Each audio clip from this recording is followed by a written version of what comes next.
Good morning, class. This is Mrs. Tembo coming back to you with Placenta Previa. Last time we looked at PPH, which is postpartum hemorrhage. But now I remember telling you to say PPH can also be caused by Placenta Previa. So today we are going to look at what Placenta Previa is. So I welcome you to this wonderful topic. Listen carefully and follow me closely.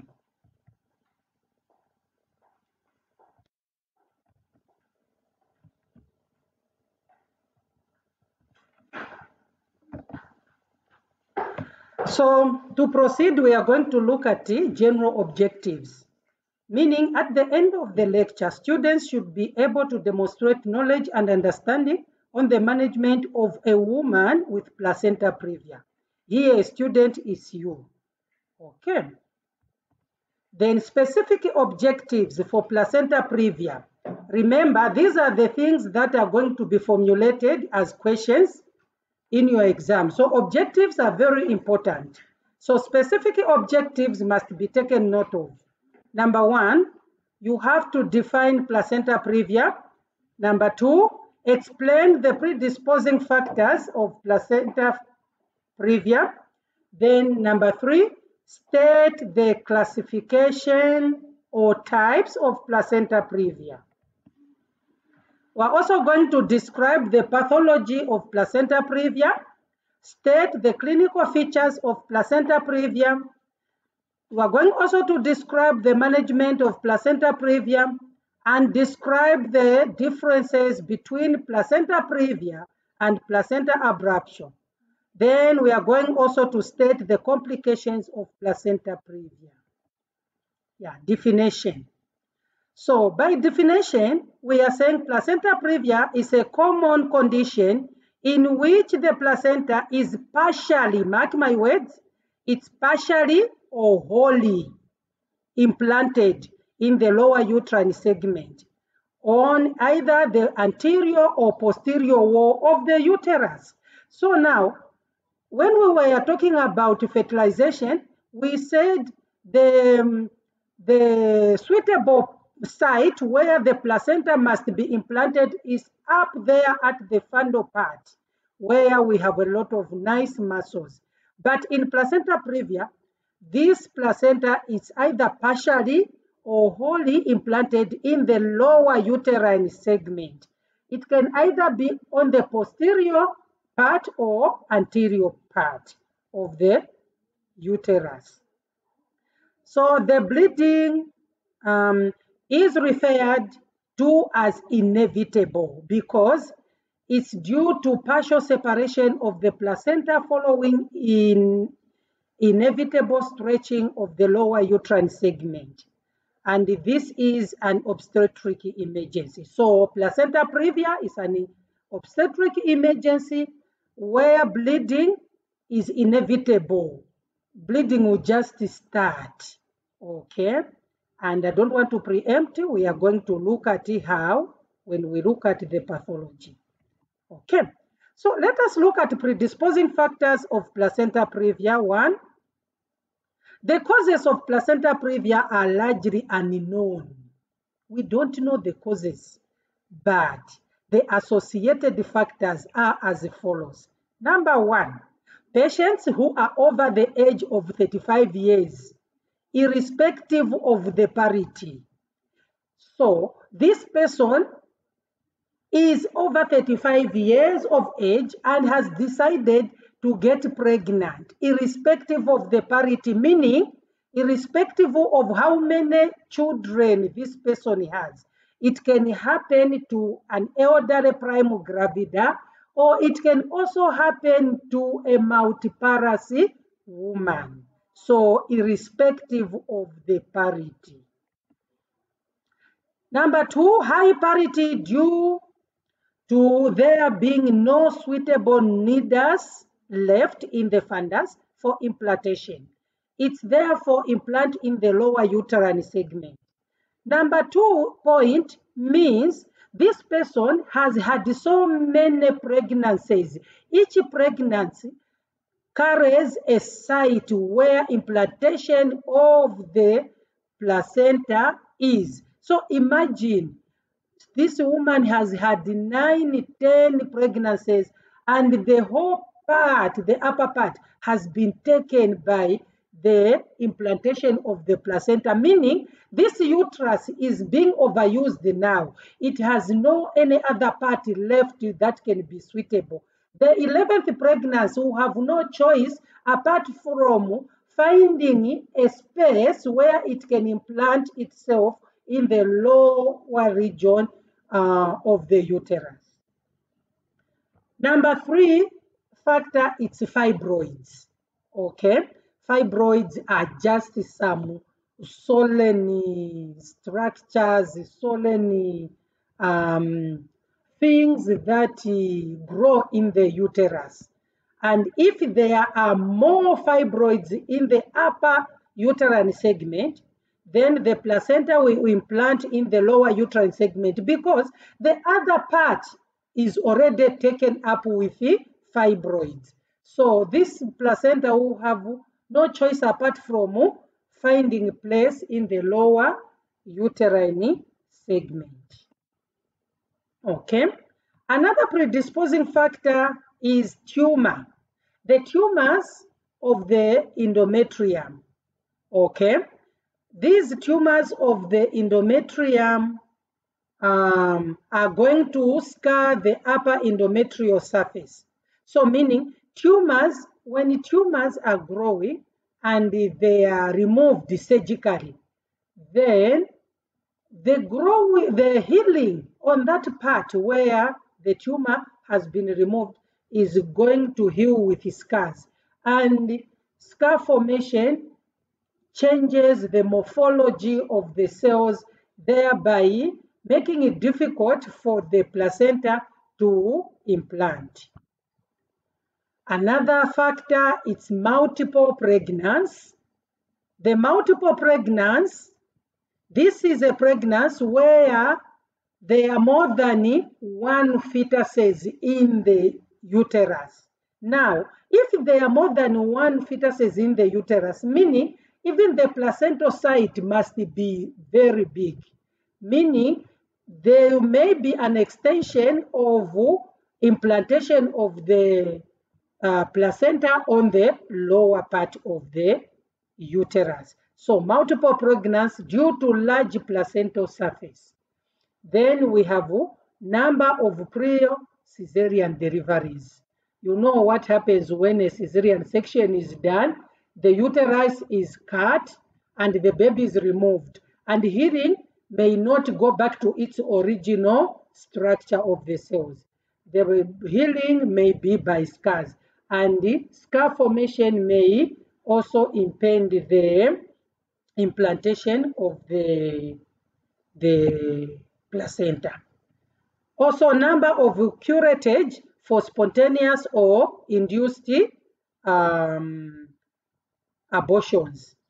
So really, number of curettage and spontaneous induced abortion, this will mean when a person has aborted, she may need to go to the hospital for dilatation and curettage, what we call D&C. And there, the obstetrician or the gynecologist may go inside with a scrape, which looks like a spoon, and try to curate, remove, and thereby the endometrium may be affected, and the implantation may be a problem there. So number of curetages for spontaneous or induced abortion. No wonder at times people who have had a lot of abortions may fail to conceive, okay, going forward in their life. It's because of that type of arrangement. So, having looked at the predisposing factors, let's look at the classification or types of placenta previa. Basically, we have 4 types of placenta previa. You have to follow me closely. I'm saying we have 4 types of placenta previa. Type number 1, it's low-lying placenta previa. Type number 1 is just a low-lying placenta previa. Type 2 is called marginal placenta previa. Type 3 is called partial placenta previa.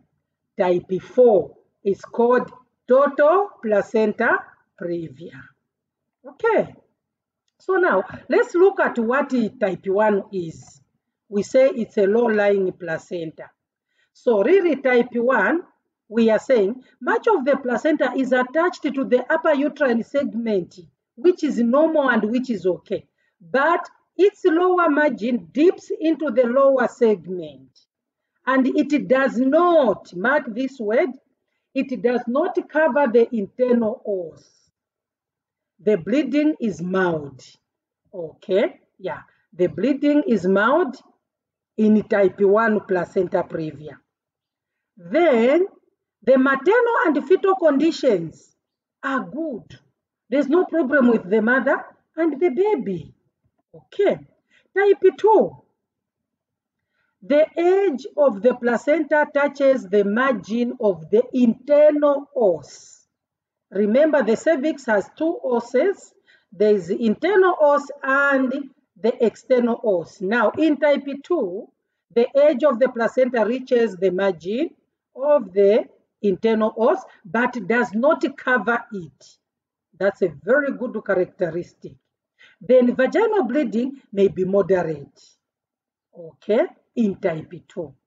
Then the condition of the mother and the fetus may vary because the bleeding now is moderate. Okay, then fetal hypoxia is more likely to be present because this woman is bleeding. Therefore, the fetus is not receiving enough oxygenated blood from the placenta. There we go. Type 3. The placenta covers the os when it is closed and up to 4 centimeters cervical dilatation. Okay. Then bleeding is likely to be severe, especially when the lower uterine segment stretches and the cervix begin to efface and dilate. Those are the physiological changes that takes place during first stage of labor. Okay, so bleeding is likely to be severe in type 3, especially when the lower uterine segment starts to stretch and the cervix starts to efface and dilate. So vaginal delivery is not appropriate because the placenta precedes the fetus, meaning the placenta is in front of the fetus. You allow this woman to deliver vaginally, the first thing that is going to come out is the placenta before the baby. What have you done? That is not acceptable. Okay. So type 4 placenta previa, the placenta is centrally situated over the internal os. Then there is a torrential hemorrhage or bleeding, which is likely to occur. Then vaginal delivery should not even be considered. The woman should be taken for cesarean section straight. Okay, there are the drawings now. Yeah, 4 drawings telling us or showing us types of placenta previa. Okay, the first one is type 1, where the placenta is just in a low-lying state. Then the second one you have seen there, it is just dipping on the margin. Then the third one is covering the internal os. The fourth one now is sitting on the os. Okay. Yeah, there you go. Another picture showing us how the placenta previa can be with the fetus. Okay, there is low-lying placenta there. there's the partial placenta previa and the total placenta previa. You can even see on the third one, the total, the fetus is even sitting on the placenta. Okay. Yeah. Again, those are other pictures that you can see. There's a normal lying placenta there, first one. Second one, it's marginal. The edge of the placenta is touching the margin of the internal os. Then a complete placenta previa where it is sitting on the os. Okay, yeah. So let's look at the pathology of placenta previa. What happens? So we are saying, normally the placenta implants in the upper uterine segment, but due to other factors, the placenta will implant itself in the lower uterine segment. When you are talking about the pathology, all the time you should start with the normal situation. We have taught you normal labor, and we have taught you how a normal placenta is supposed to be. So in any condition, in any course, when you are told to do pathology or pathophysiology, start with what is normal. Then thereafter you go to what you are asked to do. So we are told normally the placenta implants in the upper uterine segment, but due to other factors, the placenta will implant itself in the lower uterine segment. Now, there is rapid growth of the placenta initially, and this placenta is able to keep up with the developing lower uterine segment.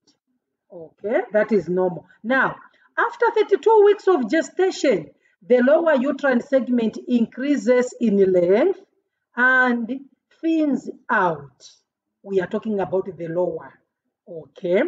Then as the muscles of the lower uterine segment stretches, the placenta will not be able to stretch as it would have reached its maximum size. Remember, the lower segment of the uterus doesn't have a lot of muscles. If you can take back your picture of the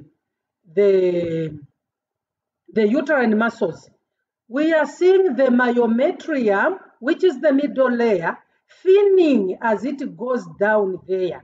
And we are saying when it is stretching, which is normal for the physiology of pregnancy, as it approaches term, as it stretches there, the placenta may not go with that stretch because the placenta has already grown to its maximum size. So as the muscles of the lower segment stretches, the placenta will be detaching. Okay. So this will cause the portion of the placenta to separate, like I said, detaching from the decidual wall, yeah, causing bleeding from the ruptured maternal sinuses where the placenta has separated. Now, depending on the degree of separation, the woman will experience episodes of bleeding. Okay, so that's that. So let's look at clinical features of placenta previa. What is it that this woman is going to present with who has placenta previa? Number one, it's vaginal bleeding. Now, how do we differentiate this vaginal bleeding with any other vaginal bleeding? In placenta previa, the vaginal bleeding can be slight or severe and is usually painless. Painless. Okay. So the onset is usually sudden. Okay. This woman just wakes up, find blood coming out. It's sudden. Then it's revealed. You can see the blood coming, and intermittent and repeated. It appears to be causeless. Then the bleeding may occur as early as 24 weeks of gestation, but is more common at about 32 weeks. Okay. Number two, the uterus is soft, non-tender, relaxed, but can be irritable if the patient is having contractions. Number three, malpresentation are common. That is transverse or bridge, because the placenta has taken much of the space in the lower uterine segment.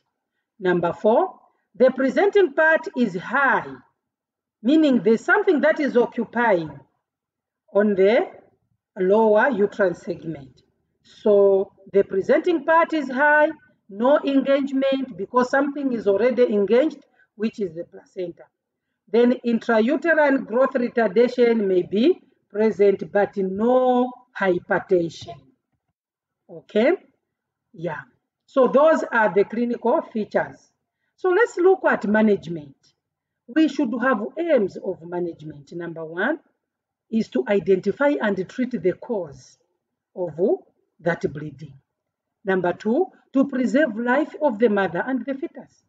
Number 3, to prevent prematurity and keep the pregnancy to term.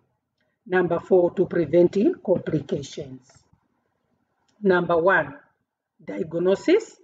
Let's get history of parity. How many children does this woman have? Normally, they will give a history of high parity. Number 2, they will give a history of painless vaginal bleeding, intermittent bleeding. There is no history of trauma, and it's sudden in onset. Then they may also give you a history of previous placenta previa. Okay. Then number 2, clinical presentation. There is painless vaginal bleeding. The vaginal loss is bright red. Can you mark that? Bright red in color. Then on abdominal examination, the abdomen is soft, size of the uterus is normal, then corresponding to the gestation age. Then there is no pain or tenderness on palpation. The presenting part will be high and the abdominal gift, size of the abdomen will be normal. Then on vaginal speculum, you don't do a VE in any woman who comes in with the vaginal bleeding. The best is to visualize where bleeding is coming from using a speculum. So vaginal speculum examination will be done gently to rule out CA, cervix, polyps, and lesions.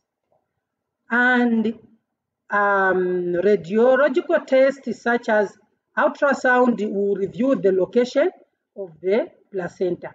So you can also do a vaginal examination using a vaginal speculum. Then you can also do radiological test, which is ultrasound, which is going to review the location of the placenta. Yeah. So now let's look at management at the health center. Okay, a question may come to you.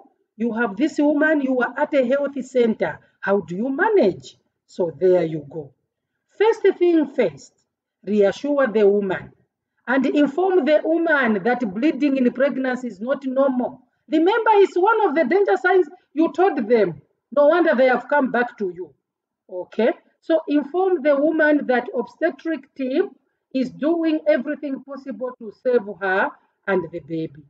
Also inform her that she will be referred to the hospital for further management, because where you are, you can't go any further than what you do. So, and let her know that some investigations will be done on her. Then involve the significant others, if any, or the support person in the explanation. Let them understand why you are referring this woman. Again, obtain the consent for operation in case the bleeding becomes severe on the way. Things must be ready. Then carry out the vital signs of temperature, pulse, respiration, and blood pressure, and record correctly. And also check the blood loss and record by looking at the weight of the pad. Or you can even weigh a soaked pad and estimate how much blood has been lost. Then auscultate to check the fetal heart sounds and record them. Cannulate and put up an IV fluid, which is preferably Linger's lactate or normal saline. I've started with Linger's lactate. So Ringer's is the fluid of choice. Then you can if you don't have Ringer's lactate, well, you can use the normal saline. Then collect blood samples for HB grouping, type and cross match, and and bleeding time. Then keep the woman new orally in case surgery needs to be done. Then keep all the pads for assessment of blood loss. Okay.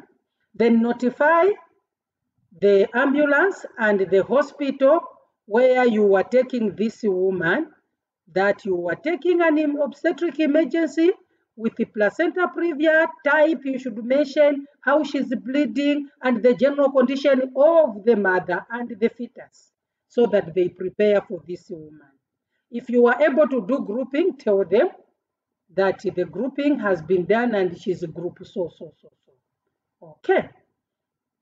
Then accompany the woman to the hospital and give a verbal and written handover of the woman to the receiving team for further management. Okay. Now, at the hospital, the management depends on the amount of bleeding, the condition of the mother and the fetus. Remember, there is the amount of bleeding, condition of the mother and the fetus, then the location of the placenta and the stage of pregnancy. At which stage is this pregnancy?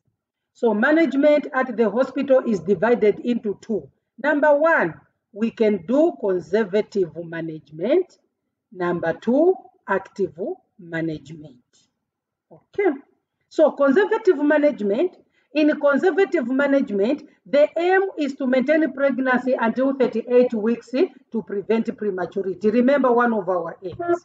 Now, the woman is admitted in antenatal ward in the hospital, collect adequate history so that you come up with the provisional diagnosis.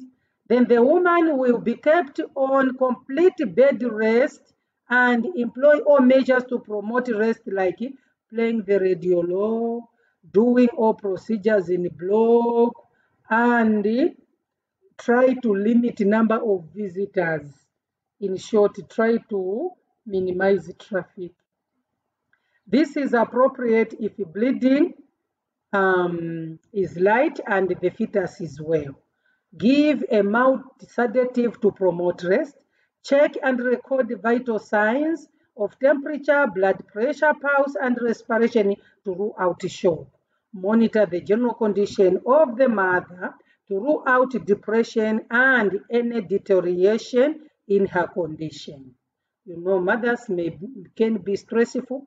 Remember, placenta previa, one of the factors is maternal age irrespective of the parity. Maybe we are talking of an elderly prime gravida and such issues have occurred. You really have to monitor them and do a good reassurance. Check the fetal heart rate and record accurately. Then give the mother a feedback, okay? And then give the mother a fetal kick chart for fetal monitoring. Okay. A fetal kick chart, this is where a mother is going to record immediately she gets the fetus movements in the uterus. So a full examination, which is physical, is done to rule out any deviation from normal like pala. Then do the abdominal palpation to check for engagement of the fetus. Save all the pads to estimate blood loss. Observe color of the blood. And this should be shown to the doctor so that he or she makes an assessment of blood loss. Psychological care. Explain to the mother, okay, what is going on and what is being done to manage her condition to gain her cooperation. Allow her to verbalize her fears. Please give her a listening ear so that you get all her fears. Explain to her that she may get a premature baby because of the bleeding so that she is prepared for it. Explain to her the importance of keeping a kick chart, that it is for monitoring the fetal well-being. Provide some occupation therapy like knitting. Take arrangements for the support person to visit the client frequently, since patients may stay for a period in the hospital. Reassure the client and explain the condition. Obtain a consent which will allow the doctor to operate the woman if need arises at any time. Then collect blood for HB grouping and cross-match. Do a speculum examination to rule out incidental bleeding. Ultrasound is done to locate the placenta. Urinalysis is done to rule out the proteins in urine. Monitor placenta function by use of a kick chart every 12 hours. Cardiotocography can also be done. Depending on the condition of the patient, commence IV fluid of Ringer's lactate or normal saline according to doctor's orders. Remember, I'm emphasizing on Ringer's lactate. In maternity, in labor ward, the fluid of choice is Ringer's lactate. Delivery, how is this baby going to be delivered? So really, the doctor will decide on the mode of delivery depending on the type of placenta previa. Type 3 and type 4 placenta previa will need cesarean section because placenta is lying in front of the fetus. Therefore, the woman should be prepared for cesarean section. Type 3 and type 4, no negotiations about it. Vaginal delivery in type 1 is possible and in type 2, if only not. Okay? In type 2, if the placenta is anteriorly located, then this baby can be delivered vaginally. But if in type 2, placenta previa is posteriorly, there is a danger of this placenta sweeping through the sacrum, which is a curved part where the fetus head is going to pass through. So the placenta may be eroded and the woman can have terrible, severe PPH. Yeah. So note, postpartum hemorrhage remains a danger even if she is allowed to deliver vaginally, since placenta is located in the lower segment. Okay. So active management of placenta previa. Active management is aimed at controlling bleeding as well as correcting hypovolemia. So severe bleeding will necessitate immediate delivery by cesarean section in hospital where a special unit of the baby is available, especially preterm babies. This is a NICU. Okay. Then IV fluids may be commenced and collect blood for HB grouping and cross match if it was not done at the clinic. Then emergency group or blood with rhesus negative will be given while awaiting for grouping and cross match. You know, with the group O with rhesus negative is a universal donor. Okay. So give psychological care to the patient to prevent anxiety and obtain consent for operation. In major degree of cesarean section will be required even when the baby is dead to prevent maternal death. Okay. So catheterize the woman.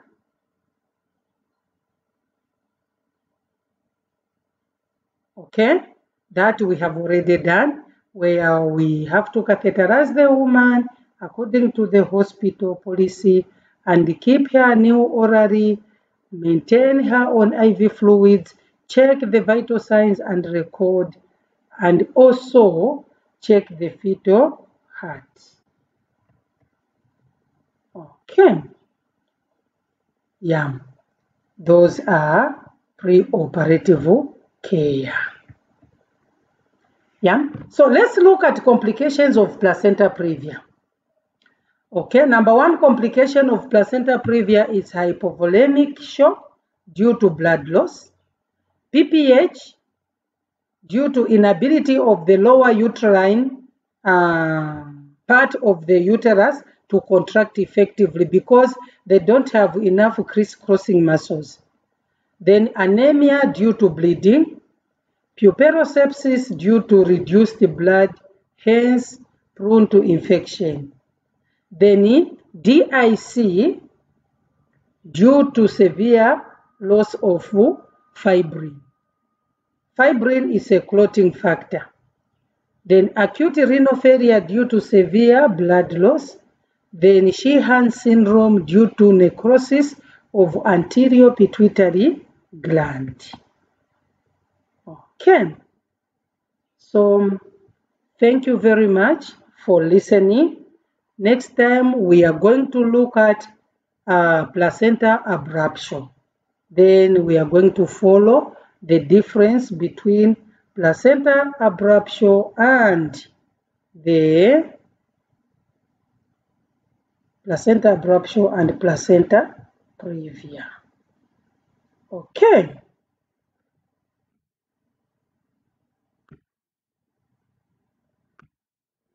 Yeah. So really thank you for listening.